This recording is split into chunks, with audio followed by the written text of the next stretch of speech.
Oi, galerinha, tudo certinho com vocês? Espero que vocês estejam todos bem. Vamos dar continuidade às nossas aulas online? Vamos nessa?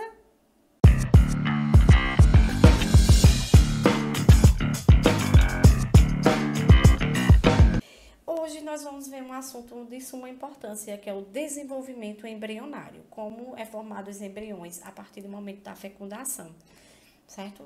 Primeiro a gente vai ver uma parte da embriologia. A embriologia é a ciência que estuda os embriões, a formação dele desde a fecundação. Na realidade, o espermatozoide, certo? Como mostra a imagem, se encontrando com o óvulo. A partir do momento que o espermatozoide se encontra com o óvulo, nós temos aí, houve a fecundação. Então, essa fecundação é chamada de célula-ovo ou zigoto, certo?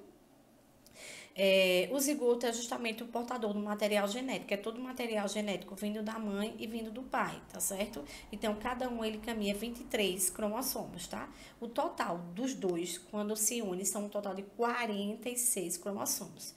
Os cromossomos são responsáveis por todas as características, então o pai manda as informações e a mãe manda as informações, quando se une, forma um total de 46, com as informações vindas da mãe e do pai. O pai manda pelo espermatozoide e a mãe pelo óvulo, tá certo? Aqui ele mostra as subdivisões, na realidade, o desenvolvimento de um embrião, tá? Então, é o seguinte, o zigoto ele sofre diversas divisões. Então, tem aqui, ó, as células, tecido, órgãos, sistema, até formar um organismo, tá? Então, primeiro é o encontro do espermatozoide com o óvulo, quando há a fecundação, forma-se a célula-ovo, e dessa célula-ovo ele vai se formando todos os tecidos, todos os órgãos, todo o sistema, até chegar a um ser vivo, que é o organismo, tá? Aqui ele fala sobre a nutrição do embrião, certo? Nós temos a parte do vitelo, que são substâncias nutritivas que fica acumulada dentro do óvulo, que por onde um embrião ele se alimenta, tá certo? A nutrição do embrião em diferentes espécies. Nós temos aqui por difusão em animais marinhos, reserva do vitelo, que é animais que têm casca, no caso os répteis e aves, no caso animais que botam ovos com casca, certo? Ele se alimenta da gema do ovo. Temos a alimentação parental, no caso são os mamíferos que se desenvolvem dentro do organismo materno, tá? E daí eles vão se alimentando através de um cordão umbilical dos nutrientes da mãe. Tem vários tipos de ovos, tá certo? Tem aqui os oligolécitos, são ovos com pequena quantidade distribuída de vitelo, no caso de substâncias nutritivas, e são exemplos dessas espécies, os equinodermos, que são as estrelas do mar, o anfioxo, certo? Os mamíferos e os animais plancetados. Tem um tipo de ovo mesolécito, é uma quantidade média de vitelo. Vitelo são os nutrientes que o ovo possui e é mais encontrado em anfíbios. Tem um tipo de ovos telolécito, que tem uma grande quantidade de vitelo, pois é em animais como aves, répteis e peixes. E tem o centrolécito, que tem uma grande quantidade, que ocupa mais o centro do ovo, no caso, esse vitelo, esses nutrientes.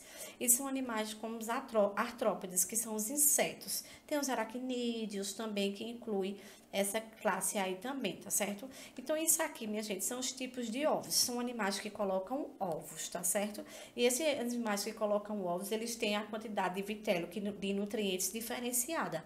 Exemplo, os animais mamíferos.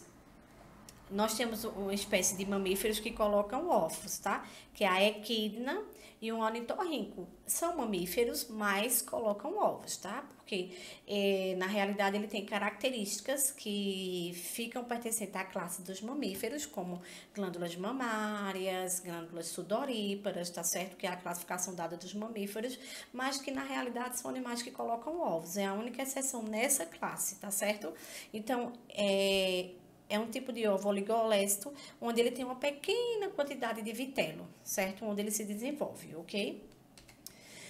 Tem aqui, ó, os tipos de segmentação ou clivagem. O que é a segmentação? A partir do momento que o óvulo, ele é fecundado, certo? Pelo espermatozoide, ele forma a célula ovo, o que é que acontece? O zigoto, que é a célula que foi fecundada, ele passa por vários processos de divisão, certo? De segmentação. divisão, até chegar a formar um ser vivo. Então, uma célula foi fecundada. A partir do momento que ela foi fecundada, ela não já forma um ser, não. Ela vai passar por processos de divisões até formar um ser. Aí aqui nós temos aqui, ó, a clivagem holoblástica igual. Aqui, veja, nessa clivagem aqui, a célula, no caso, fecundada, ela vai se dividindo em várias partes, certo? Formando do mesmo tamanho as divisões que ela vai até formar a mórula. Então, ela se divide e forma a mórula com divisões, tá certo? Já os tipos de clivagem holoblástica desigual, que geralmente ocorre com ovos telolésticos incompletos. Vejam só como ele vai se dividindo. Ele não vai se dividindo em partes diferentes, não. Ele vai se partindo, como se fosse se partindo. E dali mesmo ele vai formando a mórula, que é justamente a mórula, é a formação do embrião, tá? As células se dividem de total. Quando ele se divide total, ele forma a mórula. A mórula em si já é o processo de formação do embrião. Em seguida, nós temos aqui uma clivagem holoblástica desigual. No caso, o óvulo se divide em tamanhos totalmente diferentes, tá? Como vocês estão vendo dentro aí de um ovo, se divide totalmente diferente. E a clivagem meroblástica superficial é um tipo de clivagem onde o ovo se divide parcialmente na região superficial, ó, formando-se vários núcleos, tá certo? Então, cada óvulo aqui, ele tem um tipo diferente de divisão. Gente, quando eu falo um tipo diferente de divisão, é quando o espermatozoide encontra a célula ovo, o óvulo, quando ele encontra, ele fecunda, e daí, para formar um embrião, ele passa por processos de divisões. Esses processos de divisões é chamado de segmentação ou clivagem, tá certo? Em seguida, nós temos aí, ó, estágios iniciais de desenvolvimento do embrião. Exemplo aqui, ó, o desenvolvimento embrionário de um animal como um anfíoxo, tá? Ele é um invertebrado, ele não tem coluna vertebral e ele pertence ao grupo dos cefalocordados, tá? Então, os estágios iniciais dele de divisão, vejam, ele dá um filhote idêntico a um adulto, vê? Idêntico mesmo. Então, quais os tipos de divisões que ele passou, vê? A célula foi fecundada, formou a célula ovo. E daí a célula se divide e forma a mórula. O que é a mórula? A mórula é o início da formação do embrião, tá certo? Para depois chegar a ser ao feto. Esse processo de divisão é muito rápido, gente. Bastante, é super rápido. Ó, no ser humano mesmo, um embrião, ele é até o segundo mês, tá? A partir do segundo mês, ele forma-se um feto. Na realidade, um embrião é um ser em formação, é partes que estão sendo formadas, que é a parte mais perigosa da gestação, é quando está se formando os sistemas digestório, respiratório, esquelético, tá certo? Todos os sistemas que pertencem ao reprodutor, ao ser, tá certo? Ele é formado até o segundo mês. Por isso que é o processo mais arriscado da gestação, é onde a formação do ser, que é a fase do embrião. Então, essa fase aqui, ó, ela se divide em semanas. Depois que ela se divide, ela forma a mórula e essa mórula já começa a formar um embrião. Então, ele tem praticamente umas 2 semanas para chegar na fase da mórula. E da mórula para o embrião formado é mais ou menos uns 2 meses, tá certo? Nós temos aí, ó, a formação da blástula. Tá? Como eu falei para vocês, são divisões da célula. Então, a primeira divisão da célula aí é a blástula, certo? Eles vão se dividindo e a partir do momento que elas vão se dividindo, eles vão formar as camadas externas das células. Então, a blástula nada mais é a divisão da célula para formar as camadas mais externas da célula, tá? A partir do momento que o óvulo foi fecundado. Nós temos aqui vários tipos de blástulas, vários tipos de divisões das células de um anfíoxo, de um anfíbio e de um mamífero, de uma ave e de um peixe. Veja como as células vão se dividindo de maneiras diferentes em cada espécie. A nossa espécie é essa aqui, os mamíferos. Veja como a célula se divide, certo? Para formar um embrião, tá certo? Após o momento que ele é fecundado. Em seguida, nós temos a gastrulação. Essa gastrulação é justamente a formação de um sistema muito importante, tá? que é o sistema digestório do ser. Aí eles vão se formando, ó, o polo animal, tá vendo? Ó? A região da boca, do ano, dos tecidos, é formado na gastrulação, tá? Então, a partir do momento que, é como eu falei, até 2 meses nos mamíferos é a formação dos sistemas, tá certo? O sistema reprodutor, o sistema excretor, o sistema circulatório, o sistema digestório, o sistema respiratório, tá certo? Os sistemas vão ser formados na fase da gastrulação. Como se formam os tecidos e os órgãos, tá? Ó, os tecidos e os órgãos são formados a partir do processo de divisão da célula.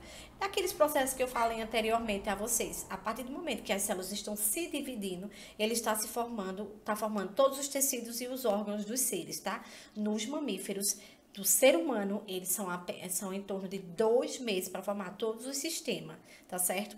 Quando ele sai do embrião para o feto, ele está totalmente formado, ele só vai se desenvolver, ok? Nesse processo também, ele forma os folhetos embrionários. Quais são os folhetos embrionários? São os tecidos, mesoderma, ectoderma e endoderma. São os tecidos, tá certo? Do corpo de um ser. Nós temos aí, ó, os tecidos diblásticos, que só formam a ectoderme e a endoderme, e só ocorre mais nos quinidários. E os triblásticos, que são os 3 tecidos, ectoderme, mesoderme e endoderme, que são na maioria dos animais. Inclusive, a nossa espécie, que é os mamíferos, o folheto da gente é triblástico, nós temos 3 folhetos embrionários. Só os quinidários, tá certo? Que são 2 folhetos embrionários. Tipos de gastrulação, tá certo? Aqui nós temos no vegetal e na célula animal, tá certo? Tem por embolia e epibolia. O que isso quer dizer? É a formação da parte da divisão da célula, tanto no polo animal como no polo vegetal, tá certo? E o que quer dizer? A divisão, como a célula é dividida de animal para animal. Aqui é o processo de blástula, por embolia e por epibolia. Como assim? Ó? No polo animal, tanto no polo animal como no vegetal, a formação da boca, do ânus e dos tecidos embrionários. Na epibolia, ele vai formar a parte como é que eu posso dizer aqui? Das divisões da célula, só de forma um pouco mais lenta. As divisões são formadas de forma mais lenta. Na embolia, ela forma mais rápida, ela forma a parte dos tecidos de forma mais rápida. Na epibolia, de uma forma mais lenta, tá certo? A parte de divisão no corpo dos animais, a formação do ser. Temos aí o processo da organogênese. O que é organogênese? É justamente os órgãos que são formados, tá certo? Pelos seres vivos a partir do momento da fecundação. Eu falei para vocês, nos mamíferos são 2 meses para a formação, tanto dos tecidos como dos órgãos, tá? Tem o processo da neurulação, que é justamente as células, certo? Que são formadas, tá? Aí tem a célula formada em 17 dias, 18 dias e 21 dias. Veja aí, ó, como as células vão se formando, tá certo? Ó, células recém-formadas. A partir do momento que as células se dividem, elas vão, ó, formando, até chegar ao processo de formar totalmente um embrião. Então, aí ele passa do processo de 17 dias, 18 dias, 21 dias, 22 dias. Veja como vai dando diferença de um dia para outro as células quando estão se formando após a fecundação. Nós temos aí a parte do celoma. O que é um celoma? É a cavidade formada pela mesoderme, certo? É justamente onde fica acomodado os órgãos internos do animal. Aí nós temos aí os animais acelomados que não possuem celoma, como os quinidários e os plateumintos. No caso, ela não tem a parte dos órgãos internos, tá? E tem o pseudoceloma, que é justamente a cavidade que não é internamente revestida pela mesoderme. Na realidade, esse pseudoceloma é uma falsa abertura. Quando eu digo os órgãos externos, é geralmente a boca e o ânus, tá? Tem animais que têm boca e ânus. Tem animais que têm apenas uma abertura, que por ela passa tanto o alimento como sai, a tudo aquilo que não é eliminado. E tem aqueles animais que são pseudoceloma, eles têm como se fosse uma falsa abertura, tá certo? E nessa falsa abertura, Ela tanto come por ela, como elimina os alimentos por ela, tá certo? Então, depende muito da classe.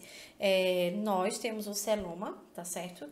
Nós temos a abertura, nós temos tanto a boca como o ânus. Já tem animais que só tem uma abertura e tem animais que não possuem nenhum celoma, tá certo? Nenhuma abertura. Anexos embrionários. Nós vamos ver aí, nós vimos o processo de divisão do ser, né? Nós vimos que até 2 meses de vida nos mamíferos do ser humano, ele forma os tecidos e os órgãos. E depois que esses tecidos e esses órgãos são formados, eles vêm os anexos embrionários. Nós temos aí, ó, a vesícula vitelina. A vesícula vitelínica é um anexo embrionário formado por apenas peixes, répteis, aves e mamíferos, tá certo? A vesícula é justamente a parte que recobre aí, ó, que vocês estão vendo aqui, ó, um embrião, que é o sem formação. Temos o alantoide, que é justamente o saco que armazena as excretas que todo o embrião produz, tá certo? A excreta é a eliminação de tudo aquele que não é aproveitado, é pelo alantoide. Tem o ânio e o córeo. O ânio é justamente o espaço, é a cavidade amniótica, é o líquido que evita que o embrião fique ressecado, né? Aquele líquido que tem dentro da placenta é chamado de ânion. Aquele líquido, ele faz com que um embrião ele se fique nutrido e protegido. E temos o córeo, que é a camada externa, que envolve tanto a vesícula, o alatóide, o embrião e o ânio, é como se fosse um tecido. Aqui mostra a imagem. Temos a placenta e o cordão umbilical, né? É justamente a placenta, é o canal, é o lugar onde vai ficar o embrião sem formação. E o feto, né? Isso, depois que passa de um embrião para um feto, ele vai ficar justamente na placenta, essa bolsa que guarda o ser, né? E se o cordão umbilical justamente é um anexo por onde ele vai se nutrir, ele vai eliminar as excretas e ele vai respirar. É pelo cordão umbilical, tá certo? Que tá ligado à placenta. Aqui nós temos o cordão umbilical, tá? E aqui nós temos uma placenta já quando ela foi eliminada, no caso o bebê foi tirado dela, tá certo? Dessa placenta, o líquido amniótico fica aqui dentro guardando o bebê, serve como também a proteção do embrião, tá? Nós temos também o desenvolvimento pós-embrionário, no caso, desenvolvimento indireto e direto. Desenvolvimento indireto inclui a fase laval, no caso, passa por metamorfose. Ela lava e vira um adulto. É feita a borboleta, né? Isso ele passa pelo processo de metamorfose. Ele era uma lagarta para depois virar uma borboleta. Já o desenvolvimento direto, ele não passa pela fase larval. O filhote, ele nasce idêntico ao adulto, feito na maioria dos insetos. O filhote nasce idêntico a um adulto. Então, é um desenvolvimento indireto. Ok, pessoal? Então, aqui é uma parte do desenvolvimento embrionário, certo? Para que vocês entendam como é que ele é formado, ok? Qualquer dúvida, vamos tirar nas aulas, nas videoconferências, tá? E, posteriormente, mandarei a atividade. Beijos, pessoal, e até a próxima aula, se Deus quiser. Fiquem com Deus.